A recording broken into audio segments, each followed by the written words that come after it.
아멘. 할렐루야. 충성한다는 것은 무엇을 뜻하는가? 라는 제목으로 하나님의 말씀을 살펴보기를 원합니다. 충성한다. 헬라어로서 피스토스라는 뜻인데요. 이 충성한다는 말의 의미가 무엇일까? 교회에서 우리가 반드시 알아야 될 세 가지 사항이 있습니다. 교회에서 반드시 알아야 될 세 가지 사항이, 그것은 예수님이 누구고 무슨 일을 하셨는지를 반드시 알아야 합니다. 하나님은 보일 수 없기 때문에 요한복음 1장 18절 아무도 하나님을 본 사람이 없으되 아버지의 품속에 있는 독생하신 하나님이 나타내셨느니라. 우리가 하나님을 볼 수 없고 만질 수 없었으나 예수님이 오셔서 볼 수 있게끔 나타나셨습니다. 그래서 우리는 예수님을 통하여 하나님을 알고 하나님의 사랑을 알고 하나님의 희생을 알죠. 그래서 우리가 교회 나오면 반드시 알아야 될 거, 예수님이 누구고 무슨 일을 하셨는가를, 이것을 알아야 돼요. 두 번째는 우리가 회개해야 죄가 용서된다는 걸 알아야 돼요. 보통 교회에서는 이 두 번째 사항을 놓쳐버렸습니다. 종교개혁자들이 너무 믿음을 강조하는 바람에 오직 믿음이라는 것으로 말미암아 우리가 회개해야 된다는 것을 놓쳐버렸기 때문에 오늘도 우상 숭배하는 자들이 회개치 않고 있어요. 그러니까 지옥과 떨어지는 거예요. 예수 믿고도. 그래서 회개를 반드시 알아야 되고요. 세 번째는 보조적인 것인데 축복받는 비결을 알아야 되는 거예요. 제가 저희 교회에서는 믿음에 관한 부분, 회개에 관한 부분은 엄청 강조를 했습니다. 그래서 구원은 믿음과 회개를 통하여 얻는다. 어떤 사람은 구원을 믿음과 행위를 통하여 얻는다 이렇게 하는데 그거 아니다라고 가르쳤습니다. 그러다 보니까 나타나는 폐단이 있어요.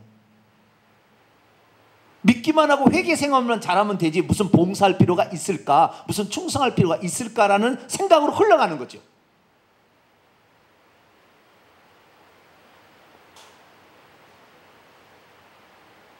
내가 예수님만 잘 믿고 내가 회개만 잘하면 되지 라는 생각을 갖게 되는 것입니다.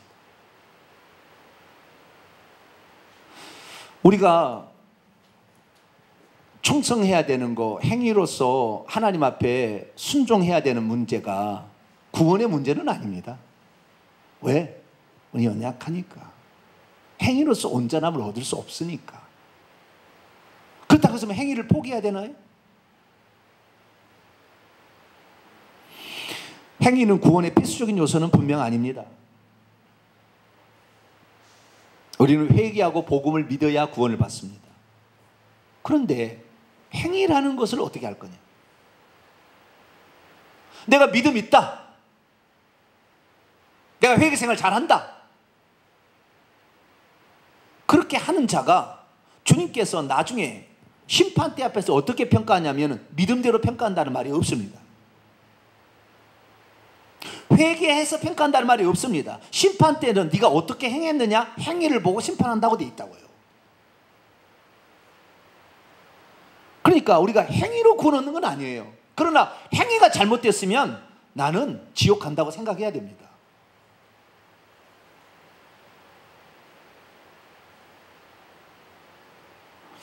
저희 교회는 특별히 믿음과 회개를 아주 강조합니다.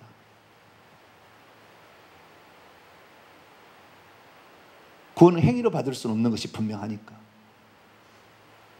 그래서 믿음과 회개, 이거 아주 강조하는데 결국에 믿음과 회개를 강조하다 보니까 행위라는 것을 안 해도 회개만 하면 되는 것으로 이제 이렇게 흘러가는 거잖아요.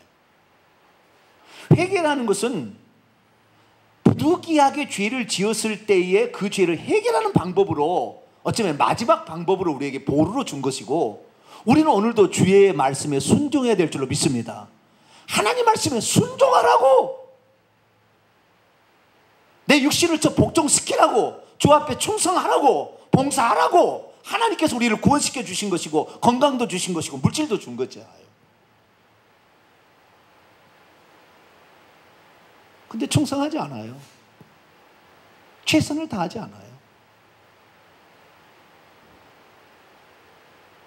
구원에 대해서 잘 모르는 사람은 구원을 행위로 구원을 받으려고 생각하니까 행위로서 구원을 하려고 이렇게 합니다. 그러면 행위가 구원이 들어가게 되면 단점이 있어요. 그게 들어가면은 첫째, 행위로 구원 얻은다 하면 행위가 나타나면 반드시 자기 의를 드러내기 시작해요. 나는 이렇게 했다라는 것이고 자기 의를 드러내려고 시작합니다. 주님의 의, 예수님을 드러내지 아니하고 예수님을 높이지 아니하고 자기가 의로운 행동을 했다는 것을 자꾸 드러내려고 하는 단점이 있어요. 두 번째는 믿어지지 아니하고 회개하는 것을 행위를 통해서 봉사를 통해서 해서 때우려고 하는 거예요. 믿어지지 않아. 천국이 믿어지지 않아요. 회개도 안 돼. 그래도 행위를 통해서 내가 하면 구원 얻겠지라고 생각하고 믿음과 회개의 파트를 행위를 통해서 덮어버리려고 하는 거예요. 덮어버리려고. 그래서 자기가 나는 이른 아침부터 식당 봉사 열심히 했으니까 나는 천국 들어가겠지라고 이제 생각하는 거예요. 아시겠죠? 잘 천국을 안 믿고 회개를 안 하는데도 이 위험성이에요. 그래서 저는 회개를 강조하지 않았어요. 그런데 예수님 말씀을 보면 산상수훈의 결론이 뭔지 아세요? 자, 마태복음 7장.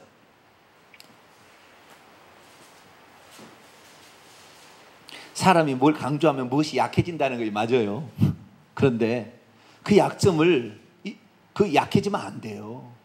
그렇게 하라는 것이 아니라 핵심 포인트를 제가 집어주려고 그런 것이지 실제적으로는 행동이 들어가야 돼요. 행동이 들어가야 복이 나오게 돼 있습니다. 행동이 들어가지 않고 믿음과 회개는 영원히 구원 얻는 것이지 이 땅에 사는 육체에게는 아무런 혜택이 없어요. 그래서 충성하지 않은 사람은 이 땅에 복을 못 받아요. 다름없습니다. 자, 마태복음 7장 24절부터 이게 마지막 결론이에요. 주님의 산상수훈의 결론 24절부터 27절까지 말씀입니다. 시작.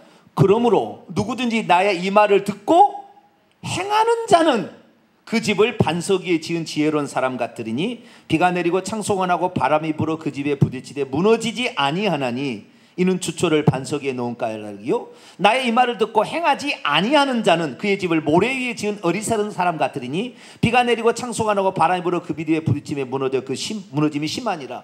이것에 비가 내리고 창소가 나고 바람이 불어 것을 시험해 본다는 거거든요. 이 시험의 끝은 마지막 심판입니다. 심판 때 완전히 허물어진다는 거예요. 그러니까 나는 믿음이 있습니다. 나는 회개하고 있습니다. 천만에 만만에 콩떡이다 이 말이에요. 그 사람이 행동으로 안 고치고 있는 것은 아직 회개 안 한 거예요, 사실은. 그런데 자기는 회개하고 있대. 자기는 믿음이 있대. 그러나 행동으로 뒤따르지 않은 걸 주님의 마지막에 심판 때 볼 때 네 믿음을 본다고 하지 않았다고요. 믿음 갖고 심판한다는 말이 없어. 마태복음 25장에 양과 염소의 심판 보세요. 네 행한 대로 갚아주리라 이렇게 됐죠. 그러니까 우리가 죄를 회개하는 것은 구원을 얻게 한 마지막 보루지 나는 행위가 없이 날마다 회개만 하고 있으면 나는 구원 받겠지. 그런 건 위험한 생각이에요. 위험한 생각.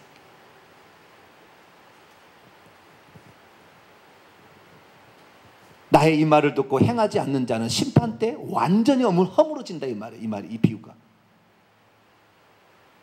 여러분 육체를 저 복종시키게 되기를 축원합니다.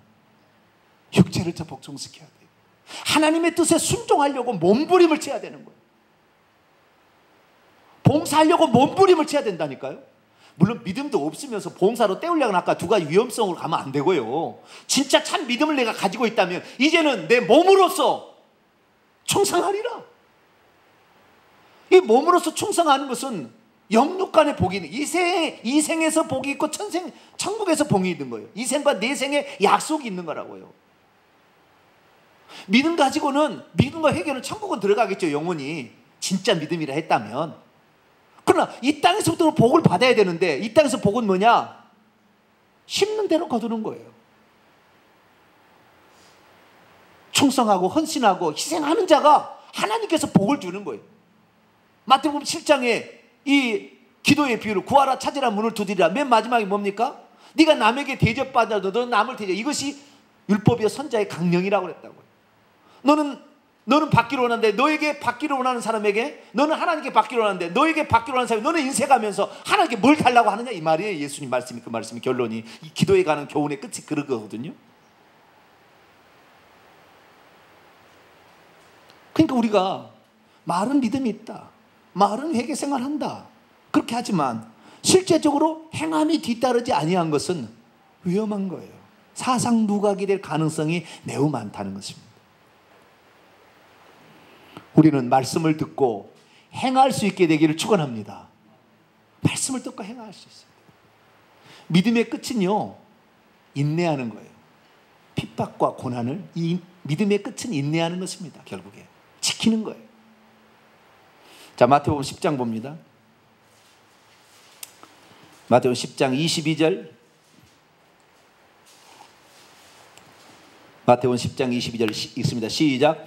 또 너희가 내 이름으로 말미암아 모든 사람에게 미움을 받을 것이나 끝까지 견디는 자는 구원을 얻으리라. 이 믿음의 끝은 고난을 견뎌내는 거라고요. 이 믿음을 갖는 것 때문에 닥치는 여러 가지 환난을 견뎌내는 것입니다. 믿음이 없으면 중간에 포기합니다. 믿음의 끝은 견뎌내는 거예요. 그래서 내가 믿음이 있다라는 사람, 이성적으로 나는 믿고 있습니다, 그게 아니라 고난이 닥쳐왔는데도 그때도 부인하지 않는 것인가, 그때의 시험에 대해서 인정을 받는 것이지, 나는 예수님이 하나님이신 것을 믿습니다, 나는 예수님이 하나님의 아들인 걸 믿습니다, 나는 예수님이 십자가에 못 박혀 죽은 것을 믿습니다, 그렇다 해서 구원받는 게 아니라고요. 그 믿음이 진짜인지는 환난이 닥쳐야 되는 거예요. 핍박이 와서 그때도 견뎌야 되는, 그때도 주님을 부인하지 않느냐. 폴리갑처럼 기꺼이 장작 위에 올라가서도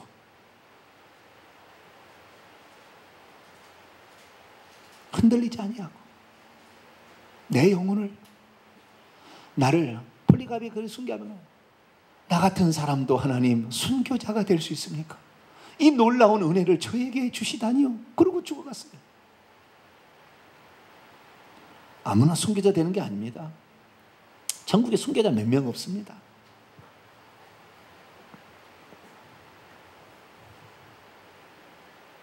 그러니까 그 믿음이 진짜 있는 것은, 내가 믿는데 나에게 뭐 손해도 없고, 내가 믿는데 뭐 핍박 당할 일도 없고, 내가 믿는데 무슨 어려움 당할 일도 없는데 내가 믿는다, 그 믿음을 확인할 길이 없다고요. 끝까지 견디는 자는, 예수 이름 때문에 고통을 받고 그래도 끝까지 견디느냐, 이것이 믿음이라고요. 그래서 함부로 믿음 있다고 말하기도 어려워요. 왜? 진짜 고난에 닥쳐봐야 비로소 그 믿음이 검증되기 때문에.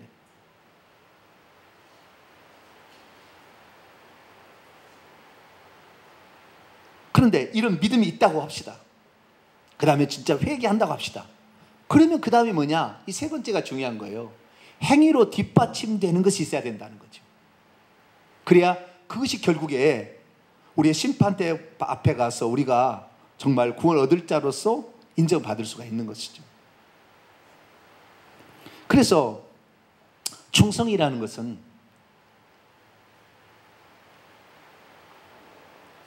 내가 믿음을 가진 자로서 살아가는 어떤 그 삶의 흔적들이죠. 충성한다는 것은. 그런데 내가 믿음이 있다, 나는 회개생활 잘한다, 그리고는 행동이 뒤따르지 않아. 기도생활도 안 해, 예배생활도 안 해, 전도생활도 안 해, 남 구제도 안 해, 남 도와주도 안 해, 헌신도 안 해, 봉사도 안 해. 그리고 나는 구원받겠다? 이것이 이기주의예요. 이것이 이기주의. 주님은 우리의 속마음을 아는데, 너는 너가 받을 그 은총을 위해서 네가 얼마나 너가 베풀었느냐 했을 때 순전히 자기 이익만, 영혼을 구원만을 위해서 이기주의로 사는 거잖아요. 하나님이 이기주의면 사람 되어 오셨겠습니까?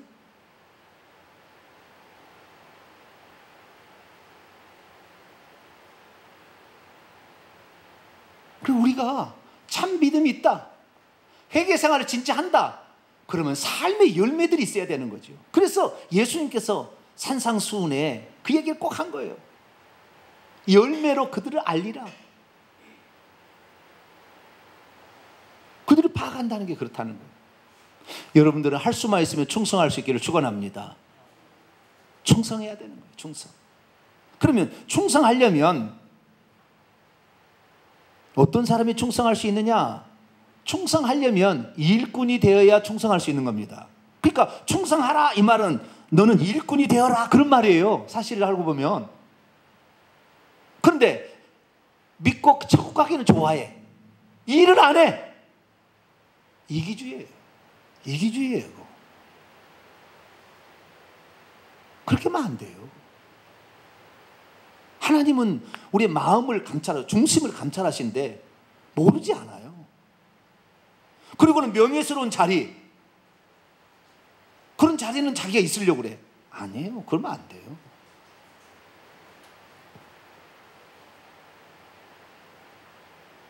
오늘 본 말씀 고린도서 4장 1절 2절 다시 한번 읽어볼까요? 고린도서 4장 1절로 2절 있습니다. 시작. 사람이 마땅히 우리를 그리스도의 일꾼이요 하나님의 비밀을 맡은 자로 여길지어다. 그리고 맡은 자들에게 구할 것은 충성이냐. 그게 충성의 전제 조건은 일꾼이어야 된다는 거예요. 그 사람이 맡은 것이 있어야 된다는 거죠. 여러분, 제가요 목회를 하면서 제가 잘못했다는 것이 요즘에 느끼는 게 있어요. 제가 일을 맡기지 않았어요.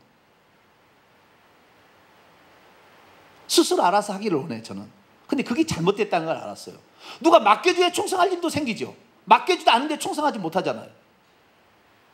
지도자는 맡겨줘야 되는 거죠. 그래 충성할 수 있죠. 일꾼으로 세워야 되는 거예요.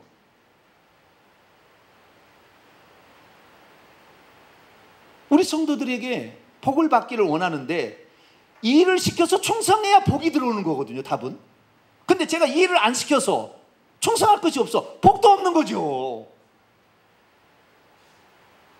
기다리니까 너무 오래 걸리는 거예요. 본인이 그것을 깨닫기까지 너무 오래 걸려요. 그래서 율법이 필요하구나. 아, 규정이 필요해서 너 이렇게 해라 라는 거 해야만이 거기에서 참 일꾼이지 아닌지가 나오는구나. 율법이 먼저 들어가야 되는구나. 제 약점이 있어요.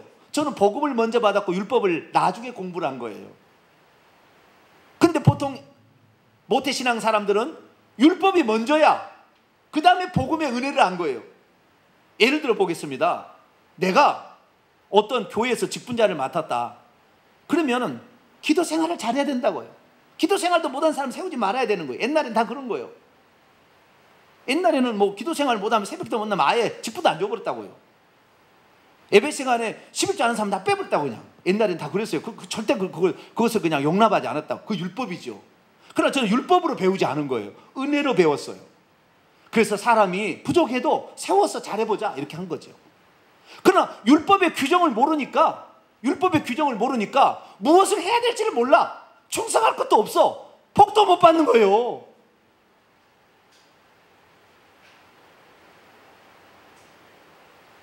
구약의 율법은 얼마나 땅의 축복을 많이 얘기하는지 몰라요. 땅과 자손의 번성을 엄청. 이 세상의 축복은 땅의 축복이요 자손의 축복입니다. 근데 그것이 뭐냐? 율법을 지킬 때에 그 복을 준다고 딱 규정이 났더라고요. 복음을 들어서는 영적인 신령한 복을 받아서 천국에 들어가지만 우리 이 땅에 살잖아요. 그런데 세상 사람들이 예수 믿고도 지질이 가난하게 살고 예수 믿고도 이렇게 사면은 그들이 부러워할 일이 없어. 천국 자기 생각도 없어. 그러니까 안 오는 거지요. 우리 성도들, 여기 있는 성도들은 다 영적 육적 복이 넘쳐나게 되길 축원합니다. 우리가 그래야 되는 거. 그러면 우리가 율법처럼 우리 일꾼이 돼야 되는 거예요. 법이 있어서 그 법을 지키려고 몸부림쳐야 되는 거예요. 주의 성수다 목숨 걸고 지키려는 이런 사람이 되어야 하나님 복을 주는 것이지. 되면 되고 아니면 아니고 회개하면 되겠지? 그거 아니에요. 충성이라는 것이 그냥 나올 수 있는 게 아니더라고요. 충성은 맡겨진 사람에게 충성을 요구하는 거라는 거예요. 달란트 비율을 보니까 다 한 달란트든 두 달란트든 다 달란트를 줬어요. 그래서 충성을 확인하는 거예요. 이 일을 맡겨야 되는 거죠. 근데 개척교회 상황에서 일을 맡기면 교회를 떠날까? 뭐 이런 걱정이 앞섰어요. 그래서 그냥 예배 참석만 해다오. 다른 것은 다 내가 아마. 그런데 시간이 벌써 10년의 세월이 흘러간 거죠.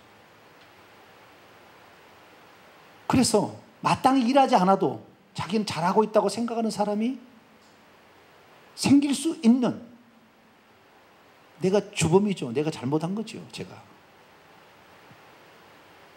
그런 사람이 있다는 것이 아니라 그런 뉘앙스가 항상 저에게서 나갔을 거라는 거죠.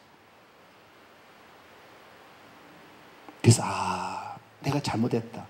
우리 성도들이 이 땅에서부터 복을 받아야 천국의 복도 사모하고 갈 텐데, 천국의 복만 사모하고 가자. 이 땅의 것은 일하지 않아도 되는 것처럼. 그런데 사실은 그것이 천국의 복까지 놓치게 만들 수 있는 요인이 될 수 있겠구나.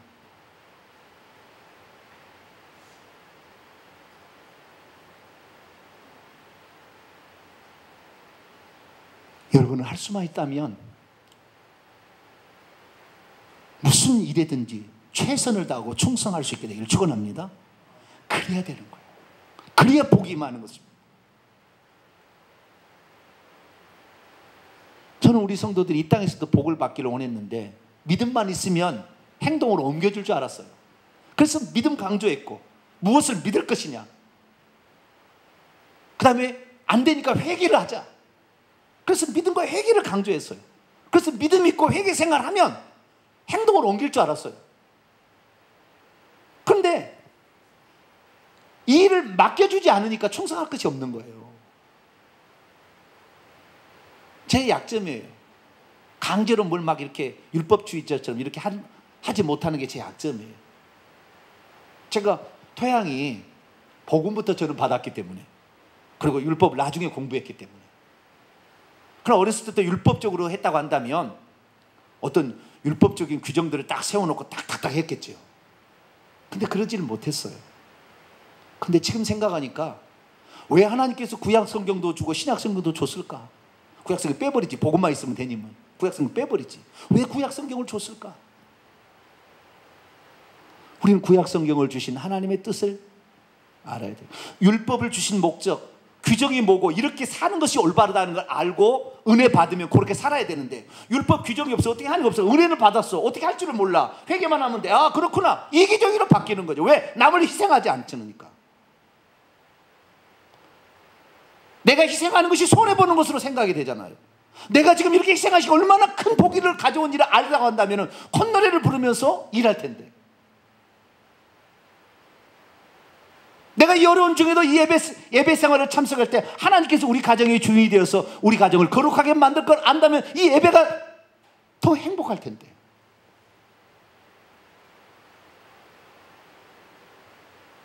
야, 제가 잘못했구나.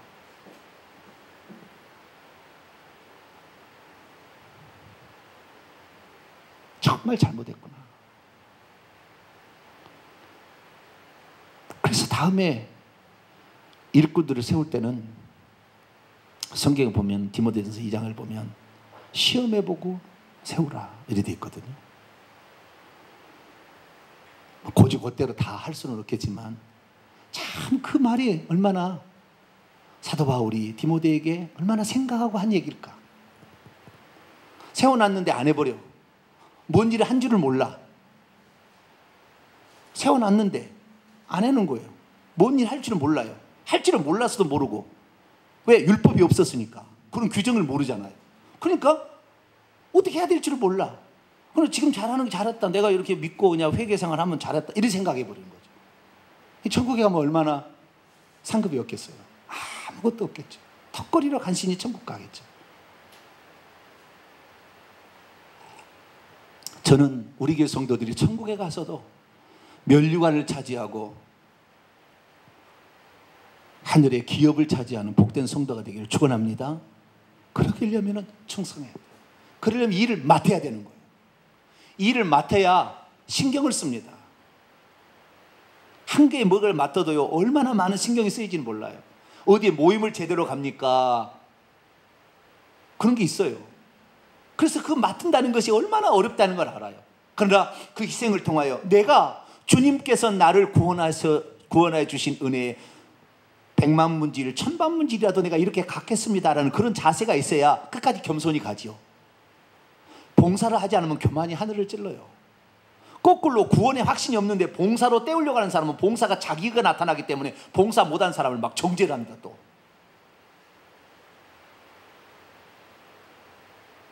우리는 둘 다가 있어야 돼요.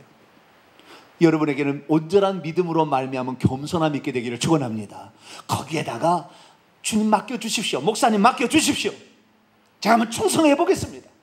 맡겨줘야 시험 차리는 것이고 할 일이 있는 것이고 그래야 내 몸을 첫 복종시키는 것이 이런 거 아니겠어요?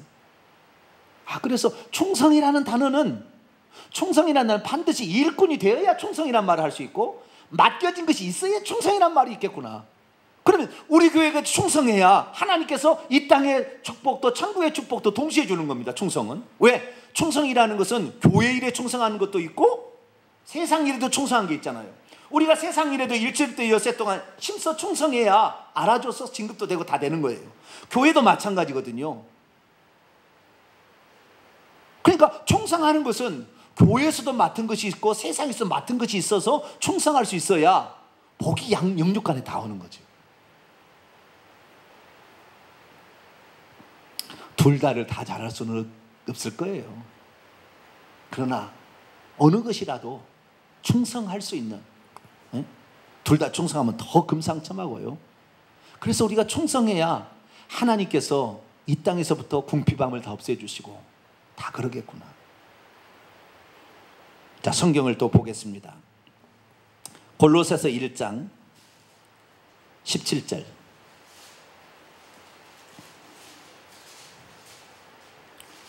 골로새서가 아니라 골로새서가 죄송합니다. 거기가 아니고요. 골로새 1장 17절이 아니고 제가 잘못 써놨어요. 에베소서로 보겠습니다. 에베소서 6장 21절.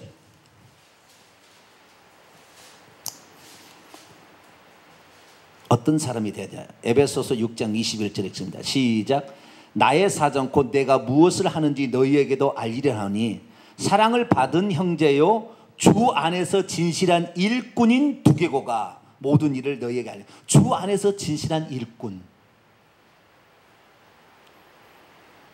두기고 대신에 자기의 이름을 넣어가지고 한번 읽어보도록 하죠. 시작. 나의 사정 곧 내가 무엇을 하는지 너희에게도 알리려 하니 사랑을 받은 형제요 주 안에서 진실한 일꾼인 정병진 이가 모든 일을 너희에게 알리리라.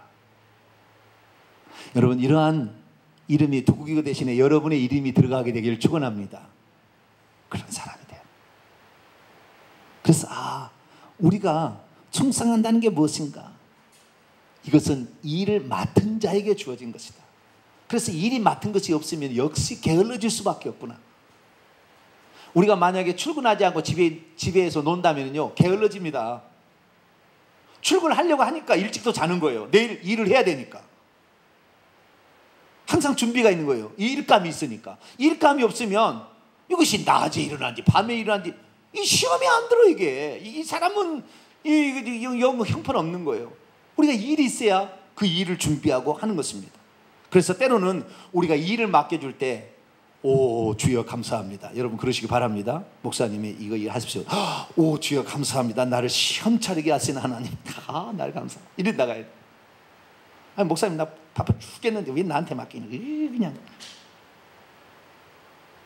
그러지 말고 이걸 나에게 맡겨준 일. 하나님은 나에게 더 큰 상급을 얻기 위해서 이런 일까지 맡기셨구나. 이런 사람이 교회에 10명만 있으면 교회가 확 달라질 거예요. 목사님 또 일 없습니까? 나에게 맡겨준 일 없습니까? 뭐 이래 되면 교회가 그냥 확 달라질 거예요.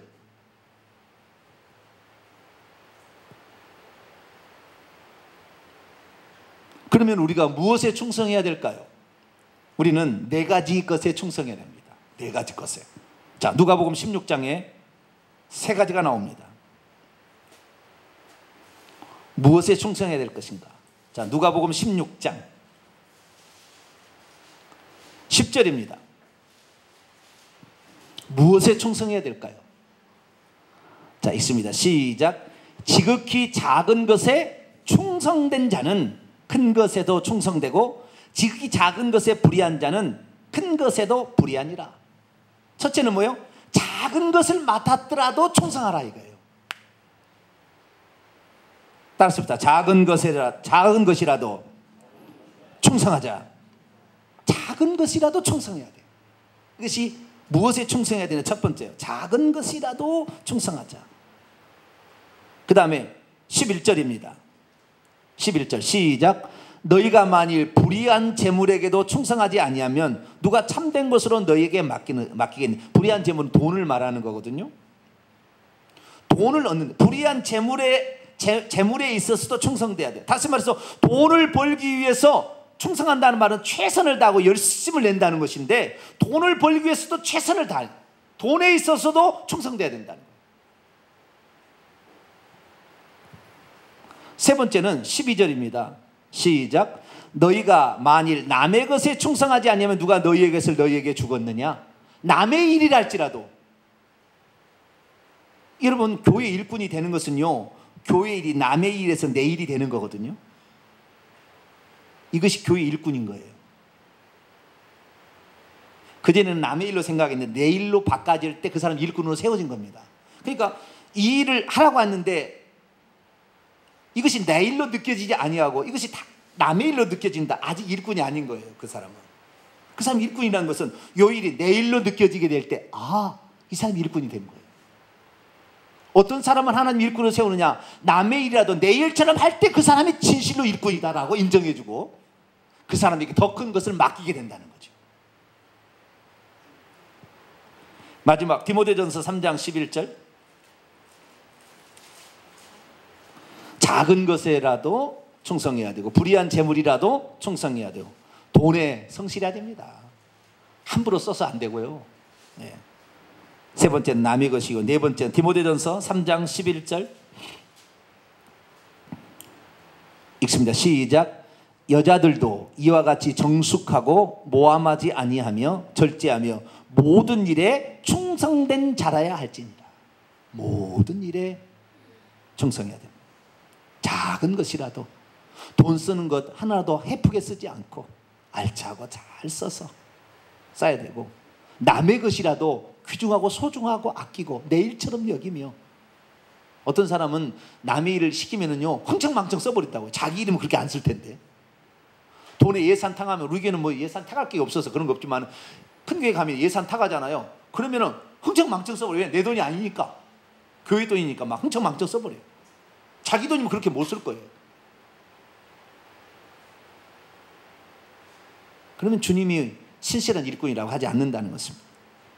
우리는 모든 일까지 충성할 수 있게 되기를 축원합니다. 그러면 충성한다는 뜻은 무엇일까요? 충성한다는 뜻을 우리는 마태복음 25장의 달란트 비유를 통해서 확인하고 마치도록 합니다. 자, 마태복음 25장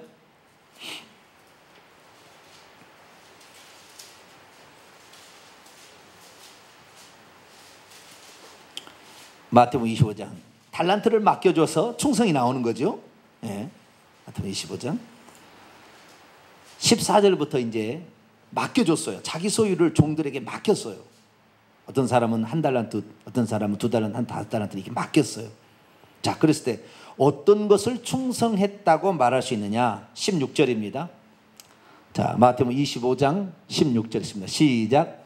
5달란트 받은 자는 바로 가서 그것으로 장사하여 또 5달란트를 남기고. 5달란트를 받은 자는 뭐 했다고요? 바로 가서, 그 뭐요? 주인의 뜻이 뭐냐? 이것을 통해서 장사를 하라고 그랬거든요. 그러니까 주인의 뜻을 알고 바로 가서 게으르지 아니하고, 이 게으르지 아니하고 이게 나오는 거예요. 자, 따라합시다. 충성한다는 것은 게으르지 아니한 것이다. 시작. 충성한다는 것은 게으르지 아니한 거예요. 이게 첫 번째예요. 게을러 버리면 안 돼. 많은 사람들이요 거짓말하고 도둑질한 것만 죄인 줄 아는데, 게을른 것은 충성의 반대예요. 그래서 나중에 이 1달란트 받은 사람이 아무것도 안 했을 때, 그때 뭐라고 주님이 책망한 줄 아십니까? 네? 26절 볼까요? 읽습니다. 시작. 그 주인이 대답하여 이르되 악하고 게으른 종아, 나는 심지 않은 데서 거두고 해치지 않은 데서 모으는 줄로 내가 알았느냐? 나를 고리대급업자청으로 너가 생각했느냐? 그래서 게으른 것이요, 책망으로 나와요. 여기에. 그래서 맡은 자에게 있어서 상극은 게으른 거예요. 게으른 거예요. 그래서 게으르지 않는다는 다른 말로 하면 열심을 내는 거예요. 따라서 열심을 내자. 뭐라고요? 열심을 내는 것이 충성인 거예요. 뭔 일하면 열심을 내는 거죠. 열심을 내는 거예요. 뭔지 시키면 아멘 열심을 내는 거예요. 오늘 이거 해놔 그러면은 밤 12시 때 안 되면 밤새서라도 해놓는 거죠. 그런 사람을 볼 때 상사가 너 왜 안 들어갔어? 아니 일을 하려다 보니까 밤을 샜네요. 마음에 드는 거지요. 누가 나를 자를 때 너를 안 자른 거죠. 그걸 안 잘라요 그 사람을. 왜? 그렇게 충성하는 사람을 자르겠어요? 자기 일하는 게 회사 일인데 어쩌면 남의 일일 수 있는데 그런 사람은 안 자르죠. 제 얘기하려서 좀 죄송합니다만은 제가 일산에 있을 때 첫 멤버가 우리 5명의 부교육자가 있었어요.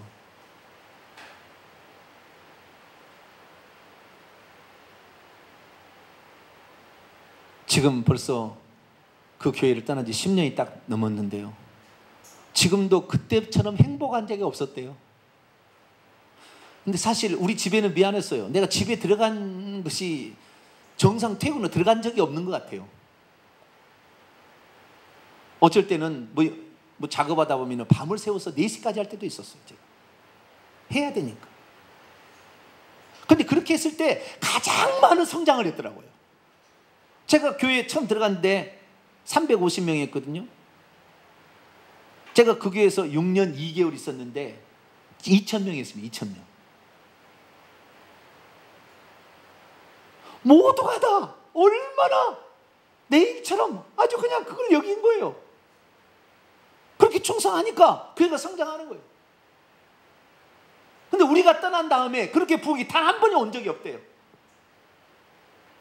일을 해도 행복하지 않대요.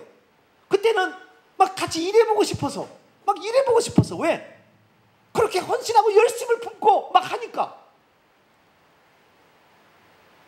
어느 날은 목사님이 내가 일하다 보니까 목사님이 새벽기도 나왔는데 내가 그때가 일하고 있는 거예요. 정 목사 밤에 못 들어갔어? 아예 해야 되는데 제가 너무 고생했네. 가서 식구들하고 밥이라도 먹게나. 그리고는 호주머니에서 10만 원짜리 뺏어갖고 저를 주시더라고요.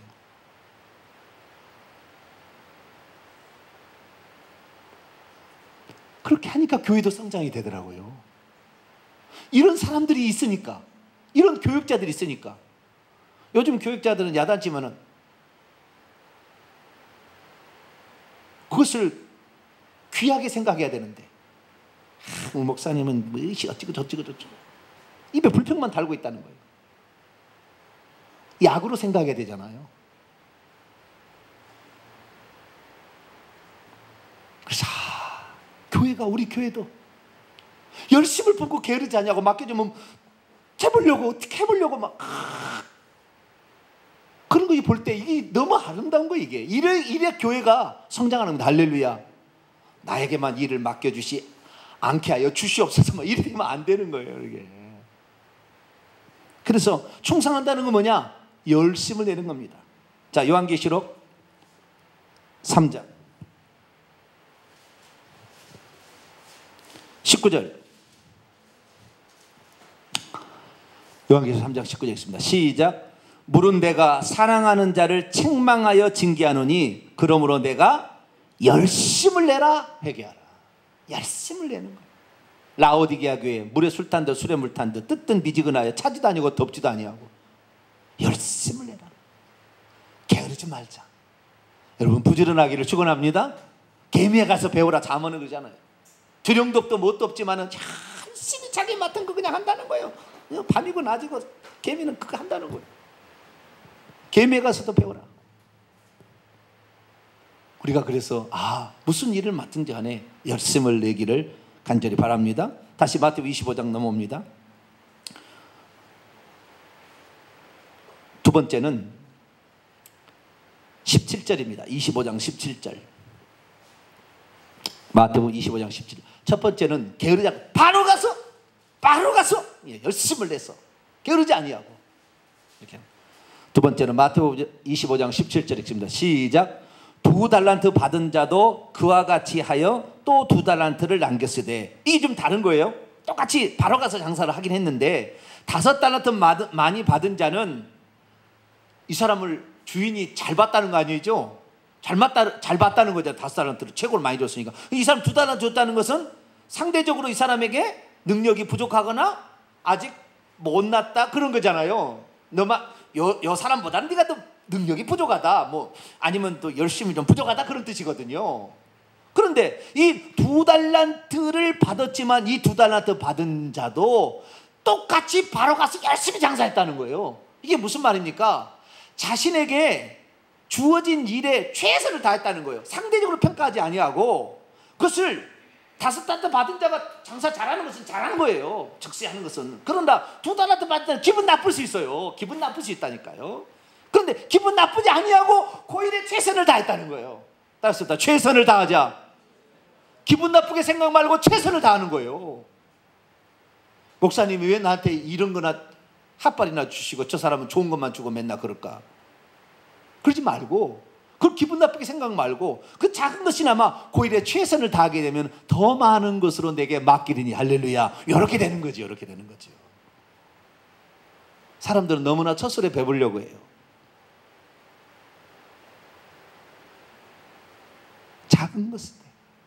작은 것에 충성할 때 큰 것도 맡긴다. 2달란트 받은 자는 기분 나쁠 수 있었어요. 그러나 그는 기분 나쁘게 생각지 아니하고 나에게 주신 것이다, 최선을 다하자, 그렇게 했다는 거예요. 며칠 전에 아들이 저한테 물어봤어요. 아빠의 인생의 좌우명은 뭐냐?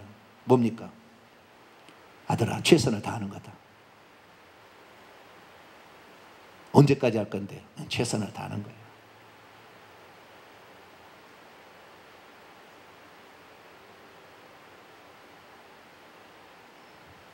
우리 아들은 아빠처럼 못할 것 같아서 목회자 못하겠다고 그러더라고요.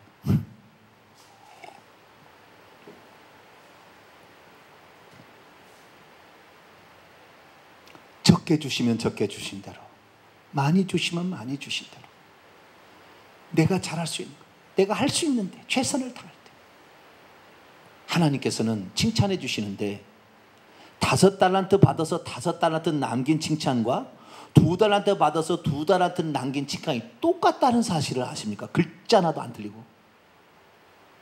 그 사람의 능력으로서 그것밖에 안 되는데 그게 최선을 다한 거예요. 그럴 때는 주님께서 많이 받아서 많이 남긴 자하고 똑같은 칭찬해 주는 거예요. 똑같은 복을 주는 거다, 이 말이죠. 그렇기 때문에 최선을 다할 때, 우리의 인생은 그래서 죽을 때까지 최선을 다해야 돼요. 따라서 합시다. 최선을 다하겠습니다. 최선을 다하세요. 최선을 다하신 것이 충성하다, 착하고 충성된 종아, 이렇게 말을 드립니다. 자, 2달란트 받은 자를 위한 주님의 축복을 보겠습니다. 23절, 2달란트 남긴 자에게 한 얘기 봅시다. 시작. 그 주인이 이르되 잘하였도다, 착하고 충성된 종아, 네가 적은 일에 충성하였음에 내가 많은 것으로 내게 맡기리니 내 주인의 즐거움에 참여할지어다. 최선을 다하는. 그 다음에 마지막으로 한 가지 더 있습니다. 이것은 제가 세상의 지혜로 말미암아 하는 것을 제가 말하는 것입니다. 자, 누가복음 16장.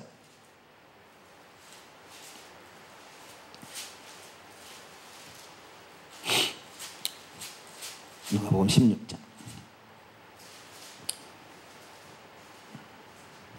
8절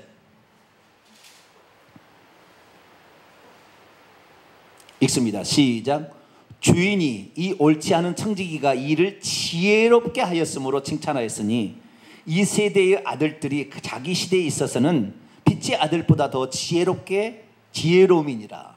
첫 번째는 열심을 내고 게으르지 않은 것이 충성을 다한다는 것. 두 번째는 최선을 다하는 것이에요. 기분 나쁘게 생각지 아니하고. 세 번째는 뭐냐면 지혜롭게 행동하는 거예요. 뭐라고요? 지혜롭게 행동해야 돼. 아무리 옳은 것이라 할지라도 사도 바울이 말하는 모든 것이 가하나 모든 것이 가한 것이 아니다, 유익한 것이 아니다는 거예요. 모든 것, 모든 것이 옳다 하지만 그것을 모든 것에서 항상 옳다고 말할 수 없다는 거예요. 어떤 상황에서 아닐 수 있다는 거예요. 지혜롭게 판단해야 될 필요가 있다는 거예요. 어떤 것은 내가 이렇게 하는 거 당연하고 내가 이렇게 잘할 수 있으나 내가 이 행동으로 말미암아 상대방이 그걸로 말미암아 상처를 받을 수 있을 때는 나를 감출 수 있을 필요가 있어야 된다는 말이에요. 아시겠죠? 지혜롭게 행동해야 돼요. 내가 충성하는 거 잘하는 거예요. 그러나 내 충성이 너무 드러나서 충성하지 못하는 사람에게 정죄감을 줄 정도로 해서는 안 되고 그걸 잘 모르게 해야 된다는 거죠. 지혜롭게 해야 된다는 거예요. 지혜롭게. 따라합시다. 지혜롭게 행동하자. 충성한다는 것은 지혜롭게 행동하는 것을 보조적으로 항상 달고 가야 돼요. 나는 잘할 수 있어요. 그러나 상대방이 그럴 수 없어요. 그럴 때는 지혜롭게 해야 되는 거예요. 제가 한 얘기하고 마치겠습니다. 저의 인생 좌우명은 최선을 다하자요. 제가 알파 코스라고 성령 수양회를 제가 했어요. 그냥 지식적으로 느끼는 하나님 말고 체험적으로 느끼는 하나님을 경험하자고 완전히 성경적으로 제가 알파 코스를 만들어서 그것을 변형을 해서 성령 수양회를 했습니다. 성령 수양회 가면은 병이 낫고요, 방언을 말하게 되고요, 환상을 보고 막 이래요. 그래서 제가 그 교회에 제가 교육 전담을 했기 때문에 그런 제자훈련, 사역훈련, 알파 코스 뭐 이렇게 해가지고 제가 했단 말이죠. 그래서 교회 일꾼을 세우는데 그 알파 코스를 통하여서 하나님을 알고 성령의 은총을 받은 사람들이 다 지금 권사가 다 됐어요. 다 안수입 장로까지 됐어요. 지금 교회. 근데 하나님께서 그런 은혜를 저에게 주신 거죠. 그런데 제가 그걸 4년인가 얼마 하다가 이제는 넘겨줘야 될 그런 상황이 됐어요. 넘겨줬죠. 이렇게 다른 분한테, 다른 목회자한테 넘겨줬어요. 후배 목회자한테 넘겨준 거예요. 그런데 후배 목회자가 이 성령에 관하여 저처럼 풍성한 지식이나 또는 체험이 부족해. 그래서 나타나는 증상을 어떻게 해결할 수가 없어요. 그래가지고 그런데 목회자의 또 자존심은 있으니까 얘기를 못하고 있는 거죠. 근데 문제가 발생을 한 거예요. 문제가 어떻게 문제가 발생했냐면 성령 수양회를 갔는데 어떤 사람이 방언을 터졌는데 이 사람이 불교 신도회 회장이에요. 일산의 불교 신도회 회장이었다가 저하고 어떤 권사님하고 둘이 합작을 해가지고 이 사람을 전도하자 해가지고 1년여를 열심히 아버지가 이 사랑을 베풀어가지고 교회를 데려와서 결국에 교회를 등록까지 시켰어요. 그래가지고 그 사람이 교회 오니까 이제 알파코스 가서 이제 이렇게 해야 된다. 교회가 분위기가 다 교회가 분위기가 그러니까 그냥 집어넣은 거죠. 그런데 나중에 그 양반이 제가 이제 4년 뒤에 그 양반이 들어가서 알파코스 3년 뒤에 이제 가지고 알파코 들어갔는데 불교 신도 회장이니까 얼마나 불교에 심취했겠어요. 그러니까 하나님께서 강력하게 은혜를 줘버렸어요. 그래가지고 그 성령 수양에 가가지고 방언이 터졌는데 방언이 멈추지가 않아. 집에까지 왔는데 랄랄랄랄랄랄랄랄 하고 있는 거예요. 집에. 그러니까 남편이 믿지 않는 남편이 내 부인이 미쳐버렸다요. 말이 안 되니까 말해도 방언밖에 안 나오고 일반 말이 안 나와버린다니까요. 얼마나 강력하게 역사를 해버렸으면. 그래가지고 며칠이 지났어요. 성령수양을 갔다 오는데. 근데 그 권사님한테 연락이 왔어요. 목사님, 그 있잖아요. 불교 신도. 그 친구 이번에 성령수양에 보냈더니 방언을 그치지 않아서 정신병원에 보낸다고 지금 남편이 그런다는 거예요. 정신병원에. 근데 목사님에 대해서는 그 목사님이 그걸 어떻게 처리할 수 있는 능력이 안 되는데 이거 어떻게 해야 되냐고.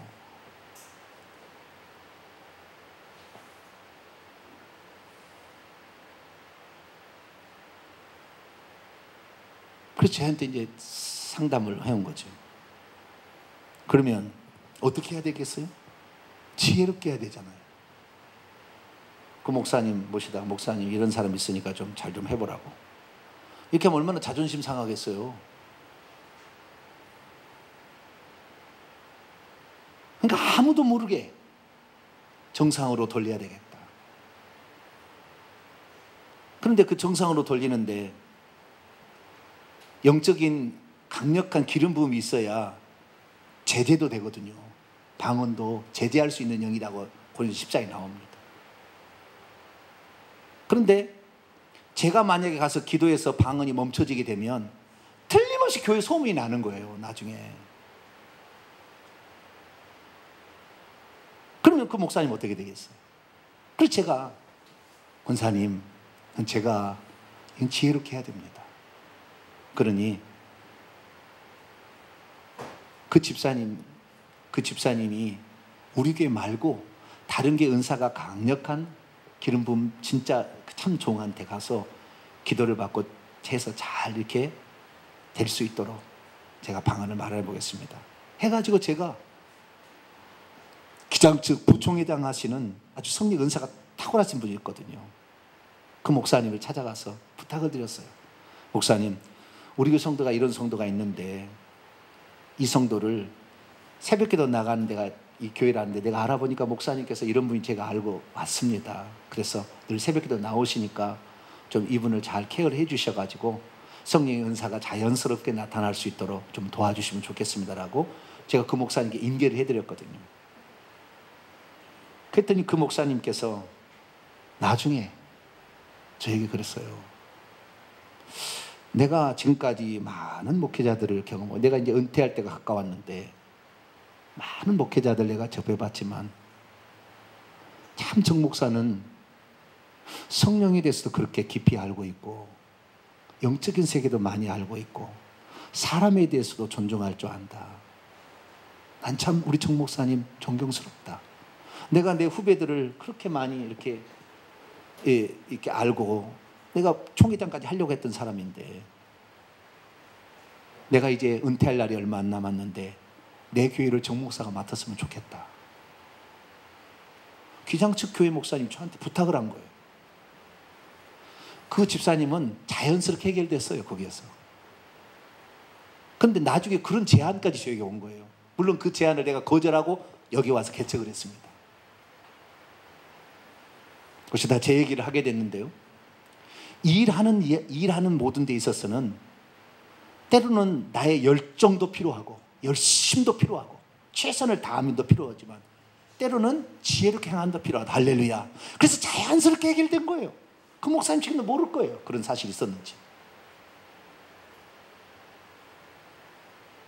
그래서 우리의 삶 가운데 야, 주님께서 너가 비둘기처럼 순결하지만 뱀처럼 지혜로워라.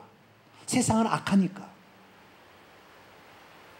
그래서 우리의 삶에 충성한다는 것은 때로는 지혜롭게 행하는 것도 충성하는 거구나. 이 사실을 아시고 게으르지 말고 열심을 품기를 바랍니다. 최선을 다하기 바랍니다. 그리고 기도해서 성령의 지혜를 구해가지고 지혜롭게 행동할 수 있는 자, 여러분이 되시기를 간절히 축원합니다. 거룩하신 하나님, 충성하는 자들에게 하나님은 귀한 축복들을 우리에게 주시는데